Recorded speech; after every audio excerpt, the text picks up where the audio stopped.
ನಿಮ್ಮ ಹೆಸರು? ಸಚಿನ್. ಹೌದಾ ಸರ್, ನಾನು ಇವಾಗ ಕೇಳೋ ಕ್ವಶನಿಗೆ ನೀವು ಕರೆಕ್ಟಾಗಿ ಆನ್ಸರ್ ಕೊಟ್ಟರೆ, ನಮ್ಮ ದಾವಣಗೆರೆಯಲ್ಲಿ ಫೇಮಸ್ ಗುರು ಕೊಟ್ಟರೇಶ್ವರ ಇದೆ ಅಲ್ಲ, ಅಲ್ಲಿಂದ ಒಂದು ಪ್ಲೇಟ್ ಬೆಣ್ಣೆ ದೋಸೆ ಫ್ರೀಯಾಗಿ ಸಿಗ್ತಾ ಇದೆ. ಕ್ವಶನ್ ಇಷ್ಟೇ, ದೋಸೆ ಯಾವ ರಾಜ್ಯದಲ್ಲಿ ಫಸ್ಟ್ ಸ್ಟಾರ್ಟ್ ಆಗಿದ್ದು?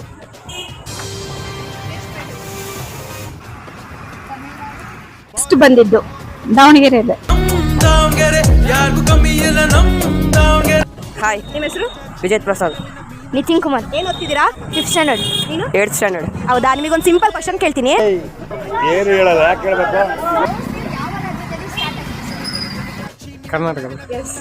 ಕರ್ನಾಟಕದ. ಕರೆಕ್ಟ್ ಇದೆ, ತಗೊಳ್ಳಿ ಸರ್.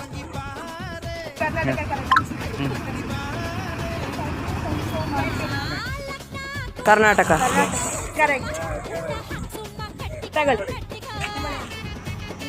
ಇವತ್ತಿನ ವಿಡಿಯೋ ಸ್ಪಾನ್ಸರ್ ಬಂದ್ಬಿಟ್ಟು ನಮ್ಮ ದಾವಣಗೆರೆಯ ಫೇಮಸ್ ಗುರು ಕೊಟ್ಟರೇಶ್ವರ ಬೆಣ್ಣೆ ದೋಸೆ ಹೋಟೆಲ್. ಹೊಸ ಬ್ರಾಂಚ್ ಓಪನ್ ಆಗಿದೆ opposite bank of Baroda, Vidyanagar first bus stop. ನೀವು ಕೂಡ ವಿಸಿಟ್ ಮಾಡಿ. ಅಂದಂಗೆ ದೋಸೆ ಎಲ್ಲಿ ಸ್ಟಾರ್ಟ್ ಆಗಿದೆ ಅಂತ ಗೊತ್ತಾ? ನಮ್ಮ ಕರ್ನಾಟಕದ ಉಡುಪಿಯಲ್ಲಿ. ವಿಡಿಯೋದಲ್ಲಿ ಸಿಗ್ತೀನಿ, ಫಾಲೋ ಮಾಡಿ, ಸಪೋರ್ಟ್ ಮಾಡಿ, ಮತ್ತೆ ಎಲ್ಲ ಸಂಪಲ್ಲ.